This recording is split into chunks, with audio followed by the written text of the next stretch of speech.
Hi everyone, I'm Ryan, and I'm here to talk about my experience at Big Snow American Dream.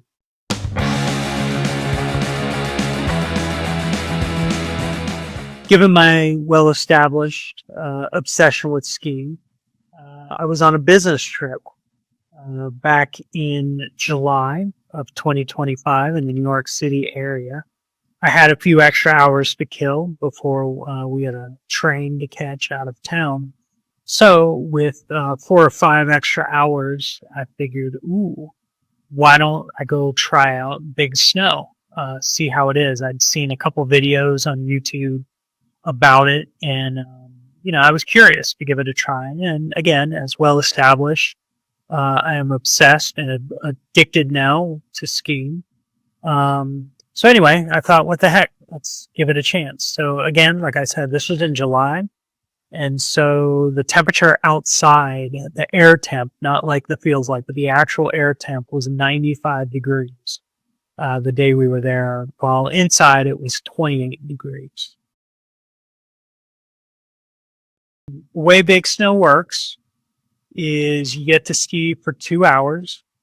They rent you almost everything that you need. So they rent you skis, boots, poles, as well as a snow jacket, snow pants, and even a helmet. The only thing I needed to bring, which just happened to find their way into my bag for this trip, I don't know how they got in there, were ski socks and an old pair of gloves. So, with all this stuff, I booked a session online just the day before. That was when I knew there would be time, and it was about $100.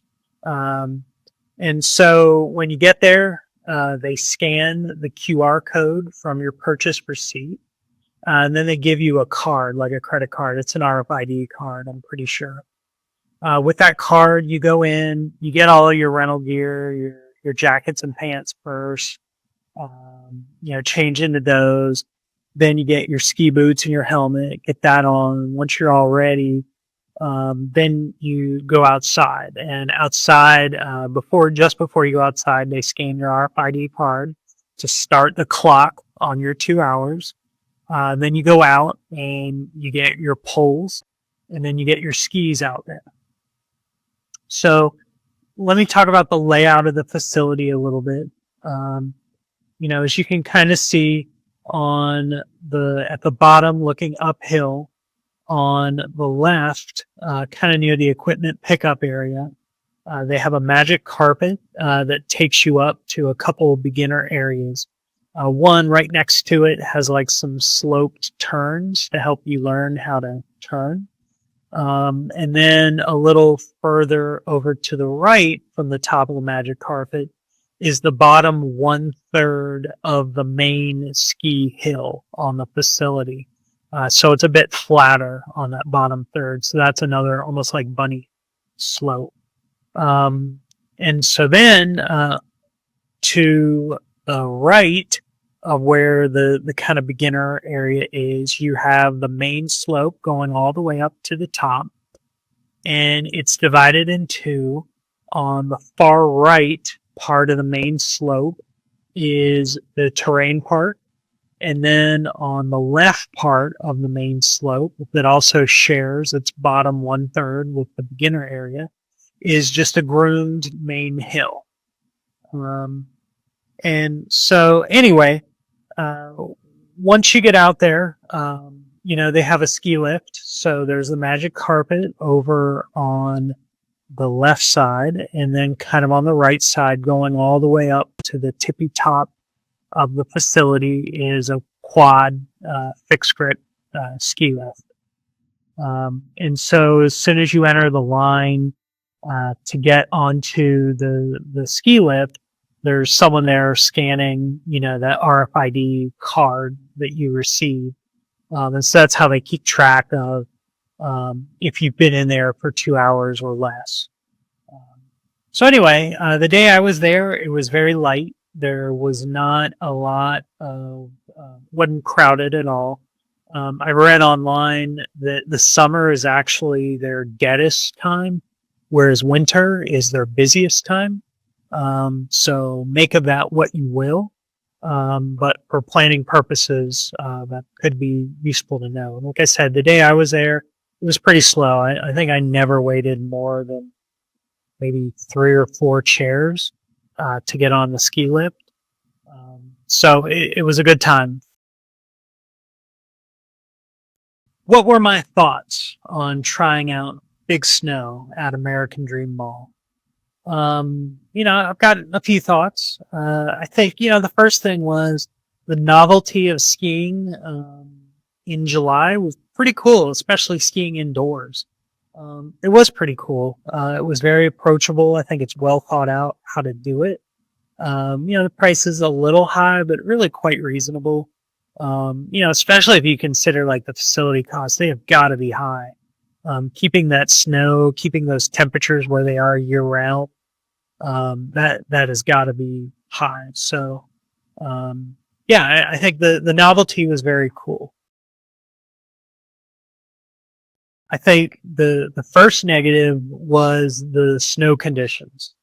Being that all the snow is man-made, and they try to control the temperature still, it seemed like all the snow I encountered, it was either very slushy or it was ice, and there wasn't much in between. And so you'd better be careful. And as you were coming down the main slope, it would transition kind of invisibly from one to the other and back and then back. And it was very tough trying to ski kind of evenly. You had very variable conditions, as they say. Again, just very slushy or very icy.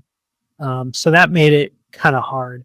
Another thing that made it a little tough for me was the rental skis I received were very short. So I should ski around the 170 to 173. That's what I'm used to. That's what I've skied, in other beginner areas. And here they gave me a 150 centimeter ski. By the time I realized it, I was like, should I go back and make them give me a longer ski? But I decided not to because kind of the clock was ticking and I didn't know how long it would take. And I'm like, well, shorter skis are probably safer anyway.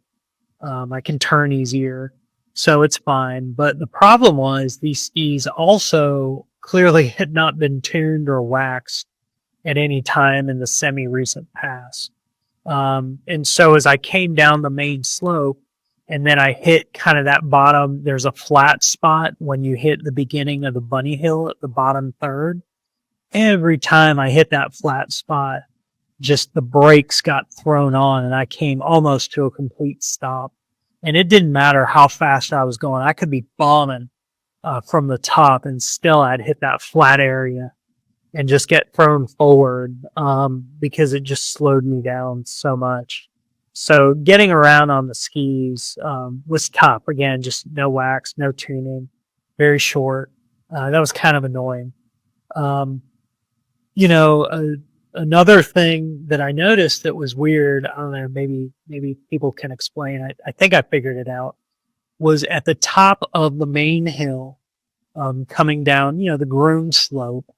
There were a lot of people just hanging out up there. They either have their skis or snowboards or were getting their snowboards on, and they were just standing there. And I thought it was some kind of line, that as people would go down the slope, they would let it clear and then they would go. But even as things cleared out, people still weren't going. And so I couldn't figure it out. So finally I was just like, well, I'm here for 2 hours. I can't stand up here. So I'm just going to go. I figured, hey, when in New York, what would a New Yorker do? Just shove past the people and go, I guess. And so that's kind of what I started doing. I didn't want to be a jerk, but I could not figure out, like, why is everyone waiting up here? These are people, the equipment they had was not rental equipment. It was like bought equipment. So I'm like, well, I assume these people know what they're doing. Why are they waiting up here? And so me and, 2 or 3 other, I guess, slightly more experienced skiers, we just started kind of just shoving through the line and going. If it was crowded or if there was somebody had fallen right off the top, then, I'd stay away from there, wait for them to get up and clear. But again, with 2 hours, I wanted to get in my laps. And so as time went on, I just kept doing it, and I would come back up, and I noticed that some of the people I'd pushed past before, when I went all the way down, came all the way back up, they'd still be up there. And I think what I finally figured out was the vast majority of these people were brand new beginner skiers. I have no idea why they had equipment that was bought and not rented. Must have been a really good sales guy in the ski shop. But anyway, these people, they were beginners, and I think they were scared to go. And I think they wanted to see other people go, hoping that maybe they could kind of learn by watching. Or I don't know. I don't know what the idea was. I don't understand why they skipped the beginner area to come to the top of the main hill. And again, maybe there's some etiquette there that I just missed. But again, I just kind of went through. Yeah, I'd wait like a minute or two to let maybe a first line of people go. But then after that, I was just going. And so anyway, I think that was just kind of strange. I think it's a little bit of a mismatch between the skill set of people, and I don't know why they weren't taking advantage of the lessons and or the beginner area. Clearly, they needed to, I assume. But anyway, that was just kind of weird. And then another kind of final issue was I alluded slightly that the ski lift took a while. So riding the ski lift up took roughly 3 to 4 times as long as it took to ski down. So I got in about 20 laps, but still it just it felt like I was spending all my time on the ski lift. It's kind of slow, which, it's indoor. It kind of needs to be slow. But anyway, it was just, after 2 hours, I had definitely had my fill. I think I lasted like an hour and 45 minutes. And I'm like, okay, we got a train to catch. We got to get all the way back over to Manhattan. I don't want to be late.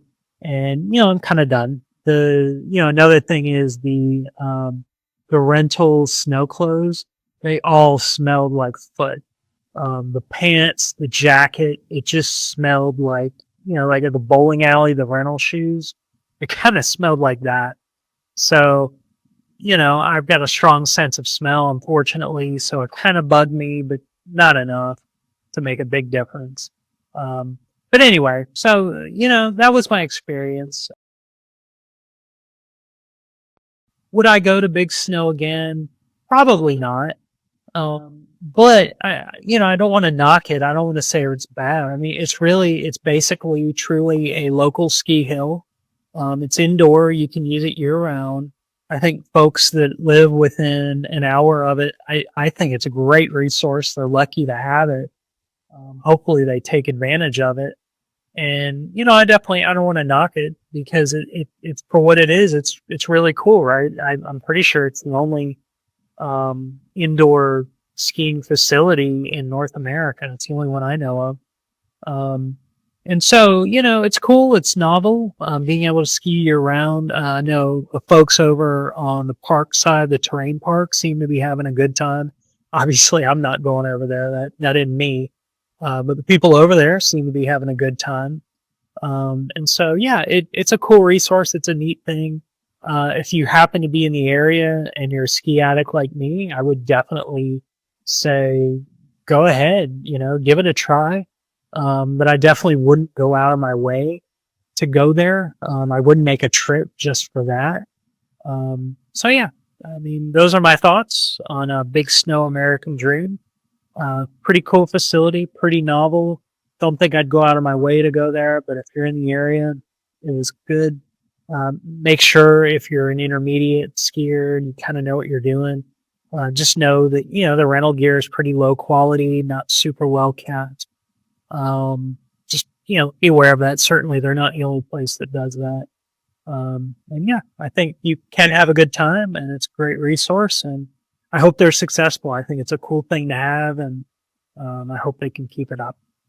So anyway, those are my thoughts, and have a great day.